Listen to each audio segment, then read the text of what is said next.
ఓం శాంతి 4/3/2026 సాకార ఈశ్వరీయ మధుర మహావాక్యాలు.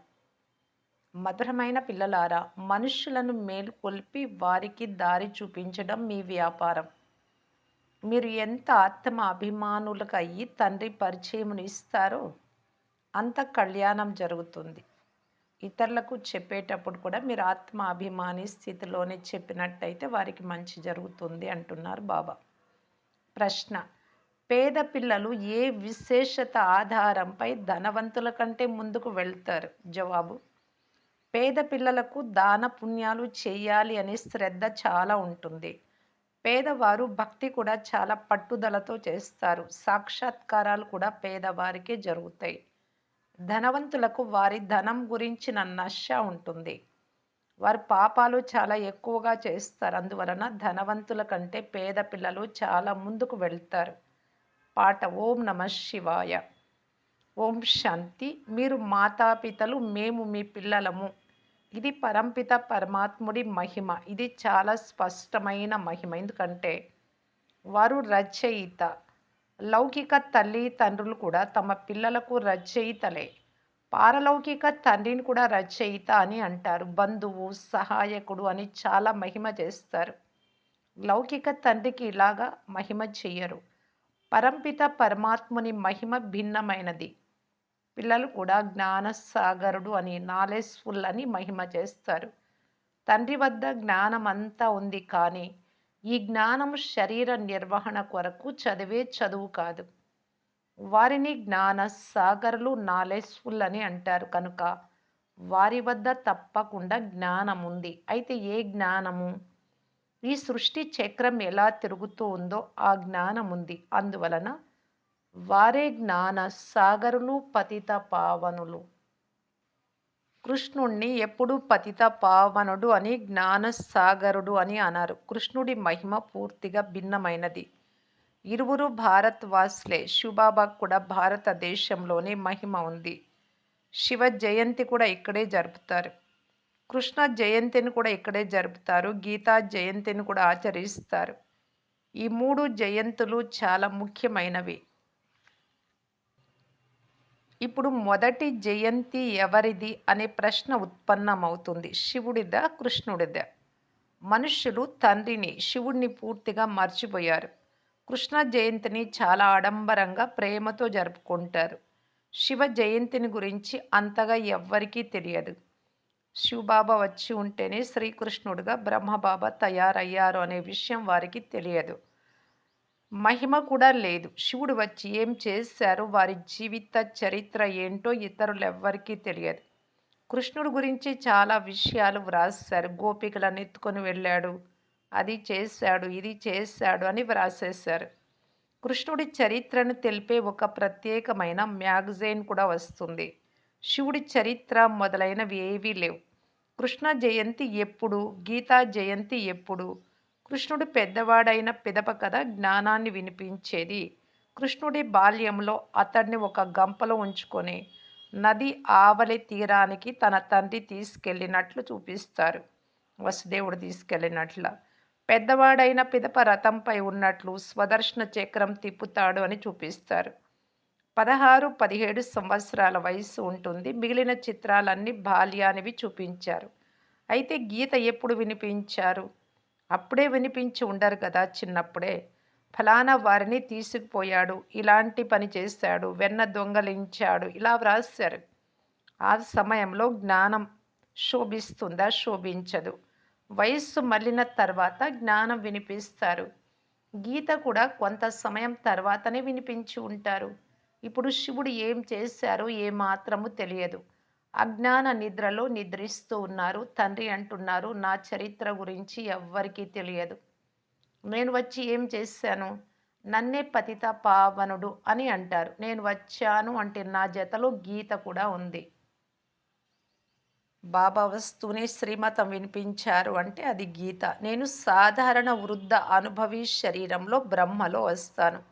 శివ జయంతిని మీరు భారతదేశంలోనే జరుపుకుంటారు. శ్రీకృష్ణ జయంతి, గీతా జయంతి శివ జయంతి. ఈ 3 జయంతులు ముఖ్యమైనవి. రాముడి జయంతి ఆ తర్వాత జరుగుతుంది. ఈ సమయంలో ఏవైతే జరుగుతున్నాయో అవే తర్వాత పండుగలుగా జరుపుకుంటారు.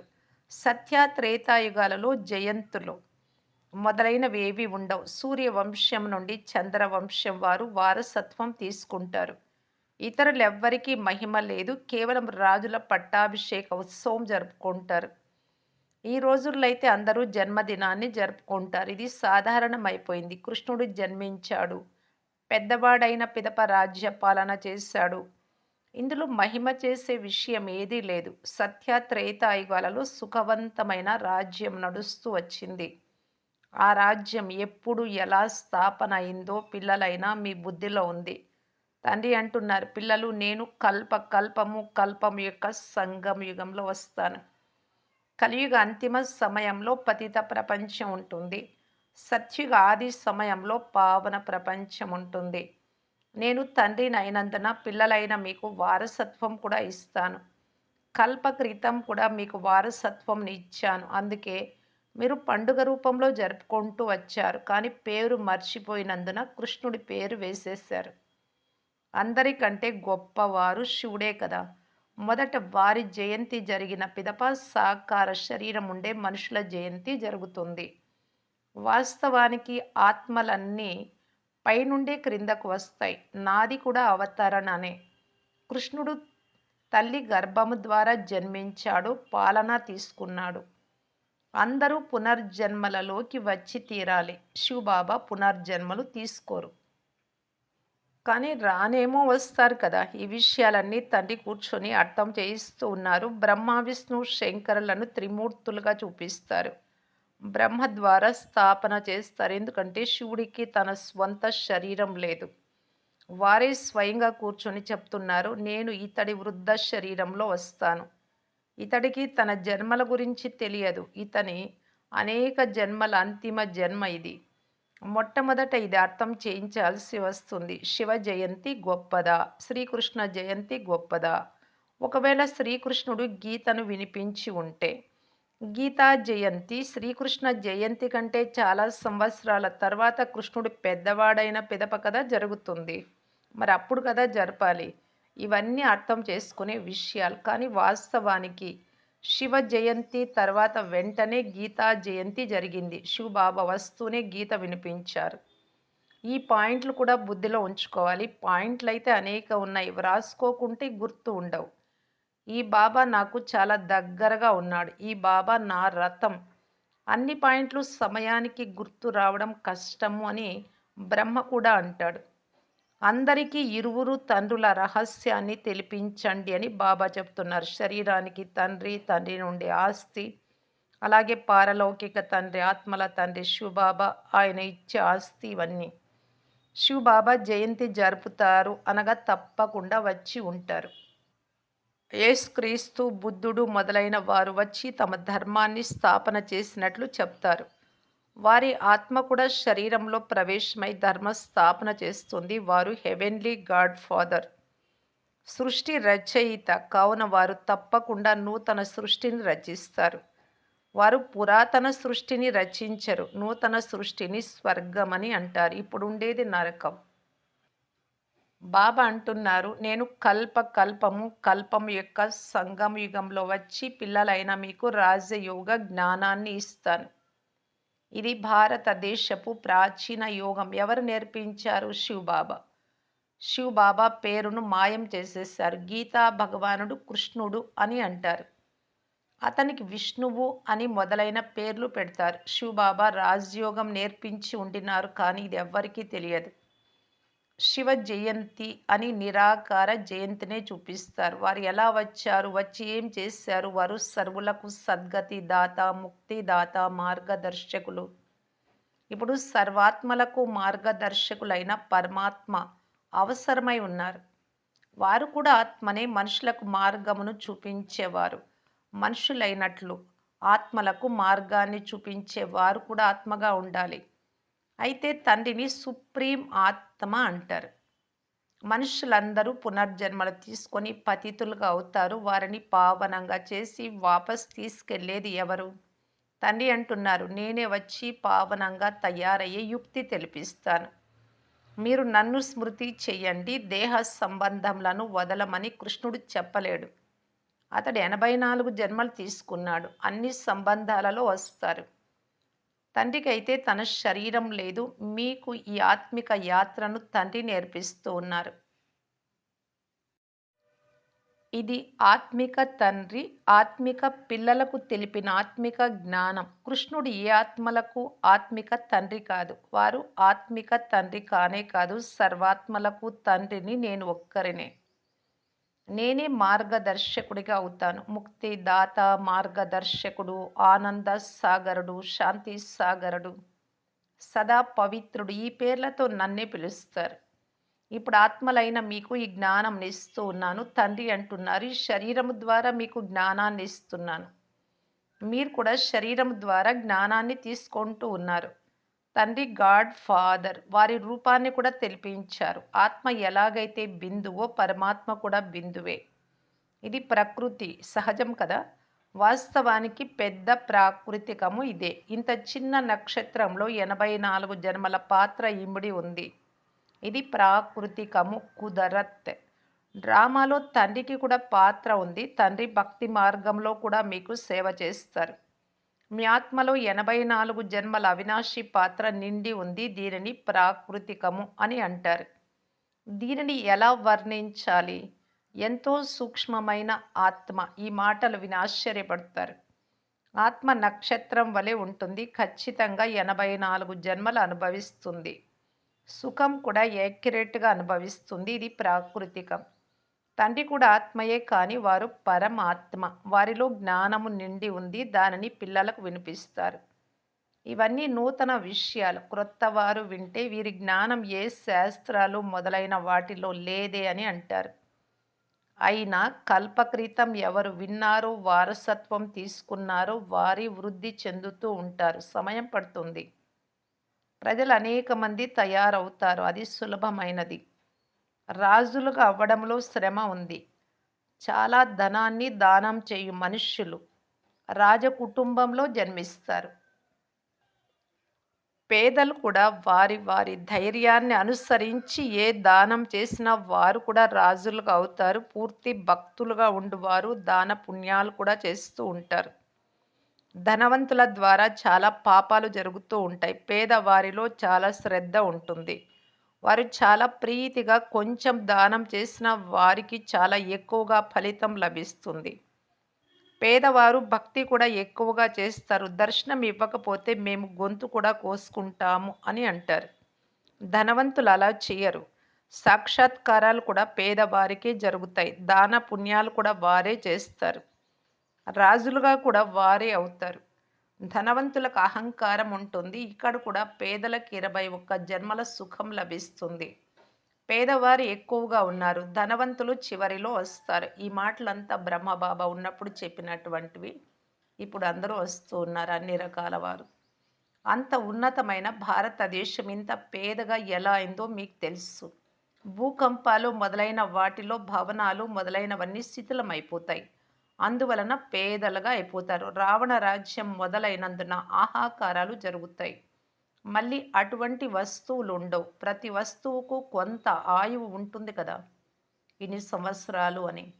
అక్కడ మనుషులకు ఆయువు ఎలాగైతే పెద్దదిగా 150 సంవత్సరాలు, 125 సంవత్సరాలు ఇలా ఉంటుందో, అలాగే భవనాలకు కూడా ఆయువు ఎక్కువగా ఉంటుంది. బంగారంతో, మార్బల్తో పెద్ద పెద్ద భవనాలు తయారవుతాయి. బంగారు భవనాలైతే ఇంకా ఎక్కువ దృఢంగా ఉంటాయి. నాటకాలలో కూడా చూపిస్తారు కదా. యుద్ధము జరిగితే ఇల్లు, భవనాలు కూలిపోతాయి. తుంటలు తుంటలుగా విరిగిపోతాయి, మళ్ళీ తయారవుతాయి. వారు నాటకాలలో అలా ముందే తయారు చేసుకొని ఉంటారు. స్వర్గంలో భవనాలు మొదలైనవి తయారు చేసే మేస్త్రీలు ఎలా తయారు చేస్తారో నాటకాలలో చూపించరు. కానీ అదే భవనాలు మళ్ళీ తయారవుతాయి అని భావిస్తారు. పోను పోను మీకు అన్నీ సాక్షాత్కారం అవుతాయి అని మీ వివేకం కూడా చెప్తుంది. ఈ విషయాలతో పిల్లలకి ఇప్పుడు ఎలాంటి సంబంధము లేదు. పిల్లలు బాగా చదువుకోవాలి. స్వర్గానికి యజమానులుగా అవ్వాలి. స్వర్గము, నరకము అనేక మార్లు వచ్చి వెళ్ళాయి. ఇప్పుడు 2 గతించిపోయాయి. ఇప్పుడు ఇది సంగమయుగ సమయం. సత్యుగంలో ఈ జ్ఞానం ఉండదు. ఇప్పుడు పిల్లలైన మీకు పూర్తి జ్ఞానం ఉంది. లక్ష్మీ నారాయణలకి ఈ రాజ్యం ఎవరు ఇచ్చారు? ఇప్పుడు పిల్లలైనా మీకు తెలుసు. వారు ఈ వారసత్వాన్ని ఎవరి నుండి ఎప్పుడు పొందారు? ఇక్కడ చదువుకొని స్వర్గానికి యజమానులుగా అవుతారు. మళ్ళీ అక్కడికి వెళ్ళి భవనాలు మొదలైనవి తయారు చేస్తారు. సర్జన్లు కూడా ఇక్కడ పెద్ద పెద్ద హాస్పిటల్స్ నిర్మిస్తారు కదా! పిల్లలైన మీకు తండ్రి ప్రతిరోజు మంచి మంచి పాయింట్లు వినిపిస్తూ ఉన్నారు. మనుషులను మేల్కొల్పడం, వారికి మార్గదర్శన చేయడం మీ కర్తవ్యం. తండ్రి కూర్చొని ఎంతో ప్రీతిగా అర్థం చేయిస్తూ ఉన్నారు. దేహ అభిమానం పనికి రాదు. తండ్రికి ఎప్పుడూ దేహాభిమానం ఉండదు. దేహి అభిమానిగా అవ్వడంలోనే శ్రమ కలుగుతుంది. ఎవరైతే ఆత్మ అభిమానులుగా అయ్యి తండ్రి పరిచయం ఇస్తారో వారు అనేక మందికి కళ్యాణం చేస్తారు. మొదట దేహ అభిమానం రావడం వలన ఇతర వికారాలన్నీ వచ్చేస్తాయి. జగడాలాడడం, పోట్లాడడం, నవాబుతనం, పొగరు చూపించడం మొదలైనవన్నీ కూడా దేహ అభిమానమే. ఇది రాజయోగమే అయినా చాలా సాధారణంగా ఉండాలి. చిన్న విషయంలో కూడా అహంకారం వచ్చేస్తుంది. ఫ్యాషన్‌గా ఉండే గడియారం చూస్తూనే అది కావాలి అని మనసులో కోరికలు కూడా కలుగుతాయి. ఆలోచనలు వస్తూ ఉంటాయి. దీనిని కూడా దేహాభిమానము అని అంటారు. మంచి శ్రేష్టమైన వస్తువైతే చాలా సంభాలన చేయాల్సి ఉంటుంది. కాపాడుకోవాలి. ఆ వస్తువు వెళ్ళిపోతే, కనబడకపోతే రకరకాల ఆలోచనలు వస్తాయి. మరి చివరి సమయంలో మీ దగ్గర ఉన్నది ఏది గుర్తుకు వచ్చినా పదవి తగ్గిపోతుంది. ఇవన్నీ దేహ అభిమానపు అలవాట్లు. సర్వీసుకు బదులుగా డిస్సర్వీస్ కూడా చేస్తారు. రావణుడు మిమ్ములను దేహ అభిమానులుగా చేశాడు. బాబా ఎంత సాధారణంగా ఉన్నారో చూడండి. ప్రతి ఒక్కరి సర్వీసు గమనించబడుతుంది. మహారథులైన పిల్లలు ప్రత్యక్షం అవ్వాలి. మహారథులకే మీరు ఫలానా స్థానానికి వెళ్ళి ఉపన్యసించమని వ్రాస్తారు. ఒకరినొకరు పిలుచుకుంటూ ఉంటారు. కానీ పిల్లలలో దేహాభిమానం చాలా ఉంటుంది. భాషణం చేయడంలో బాగుంటారు, ఉపన్యాసం ఇచ్చే దాంట్లో. కానీ పరస్పరంలో ఆత్మిక ప్రేమ, స్నేహం లేదు. దేహ అభిమానం ఉప్పు నీరులాగా చేస్తుంది. ఏ విషయంలోనైనా అలగడము, విసుగు చెందడము పనికి రాదు. తండ్రి చెప్తున్నారు. అందుకే బాబా అంటున్నారు, ఎవరినైనా ఏదైనా అడగాలనుకుంటే బాబాని అడగండి. ఎవరైనా వచ్చి బాబా మీకు ఎంతమంది పిల్లలు అని అడిగితే, పిల్లలు లెక్కలేనంత మంది ఉన్నారు. కానీ కొంతమంది కుపుత్రులు, చెడబుట్టిన వారు, కొంతమంది మంచి మంచి సుపుత్రులు ఉన్నారు అని బాబా చెప్తారు. ఇటువంటి తండ్రికి మీరు ఆజ్ఞాకారులుగా, నమ్మకస్తులుగా తయారవ్వాలి కదా. మంచిది. మధురాతి మధురమైన అపురూపమైన పిల్లలకు మాతా పిత బాప్ దాదాల ప్రియ స్మృతులు మరియు గుడ్ మార్నింగ్. ఆత్మిక పిల్లలకు ఆత్మిక తండ్రి నమస్తే. ధారణ కొరకు ముఖ్య సారం. ఫస్ట్ పాయింట్, దేహ అభిమానంలోకి వచ్చి ఎలాంటి ఫ్యాషన్లు చేసుకోరాదు. దేనిపైన ఆసక్తి ఉంచుకోరాదు. చాలా చాలా సాధారణంగా వ్యవహరించాలి. సెకండ్ పాయింట్, పరస్పరము చాలా చాలా ఆత్మిక స్నేహంతో వ్యవహరించాలి. ఎప్పుడు ఉప్పు నీరులాగా అవ్వరాదు. బాబాకు సుపుత్రులుగా కావాలి. ఎప్పుడు అహంకారంలోకి రారాదు. వీటన్నింటికీ మూలం ఆత్మాభిమాని స్థితి. ఆత్మ నేను అనుకుంటే గుణాలతో అలంకారం చేసుకుంటాం, శరీరాన్ని కాదు. ఆత్మ అనుకుంటే అహంకారమే ఉండదు. వరదానము, తమ భాగ్యము మరియు భాగ్య విధాత యొక్క గుణగానం చేసే సదా ప్రసన్న చిత్త భవ.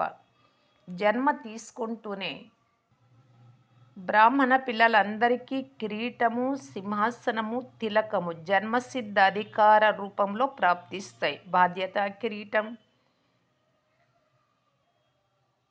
స్వరాజ్య సింహాసనం, భృకుటి సింహాసనం, బాబా హృదయ సింహాసనం, ఆత్మిక స్మృతి అనే తిలకం, ఈ మూడు. కనుక మెరిసిపోతున్న ఈ భాగ్య నక్షత్రాలను చూస్తూ తమ భాగ్యము మరియు భాగ్య విధాత యొక్క గుణగానం చేస్తూ ఉంటే గుణ సంపన్నులుగా అయిపోతారు. తమ బలహీనతల గుణగానం చేయకండి. మంచి గురించి ఆలోచిస్తూ ఉంటే అంతసేపు ఎంత ఆనందం ఉంటుంది, ఎంత ప్రసన్నంగా ఉంటాం. అంటే గుణాలను గురించి బాబా గుణాలను, మన గుణాలను వర్ణన చేస్తూ ఉంటే గుణస్వరూపంగా అవుతారు. కాబట్టి బలహీనతలను, లోపాలను, లోటుపాట్లు ఏదైనా ఉండని ఎవరిలో అయినా వాటిని గానం చేయకండి అంటే అనుకోకండి. భాగ్యం యొక్క గుణాలను గానం చేస్తూ ఉండండి. ప్రశ్నలకు దూరంగా ఉండండి. అప్పుడు సదా ప్రసన్న చిత్తులుగా ఉండే వరదానం ప్రాప్తిస్తుంది. ప్రశ్నలుంటే ప్రసన్నత ఉండదు.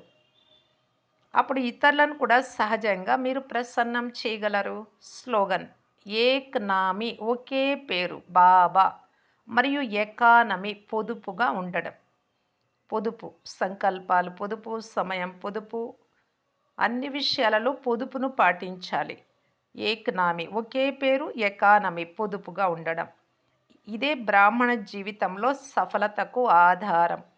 అవ్యక్త సూచన నిశ్చయం నమ్మకం యొక్క పునాదిని గట్టి చేసుకొని సదా నిర్భయంగా నిశ్చింతగా ఉండటానికి బాప్దాదా తెలియజేస్తున్నారు.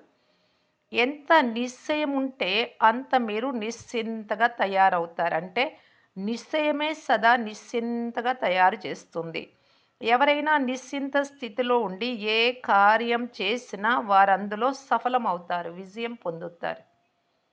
ఎందుకంటే నిశ్చింత స్థితిలో బుద్ధి కరెక్ట్ నిర్ణయం, యథార్థమైన నిర్ణయం తీసుకుంటుంది. యథార్థ నిర్ణయానికి ఆధారం ఏమిటంటే నిశ్చయ బుద్ధి. ఏది చేస్తున్నామో దానిపైన పూర్తి నమ్మకం ఉంచి చెయ్యాలి. నిశ్చయ బుద్ధి, నిశ్చింత స్థితి. ఈ స్థితిలో ఆలోచించాల్సిన అవసరం కూడా ఉండదు. ఓం శాంతి.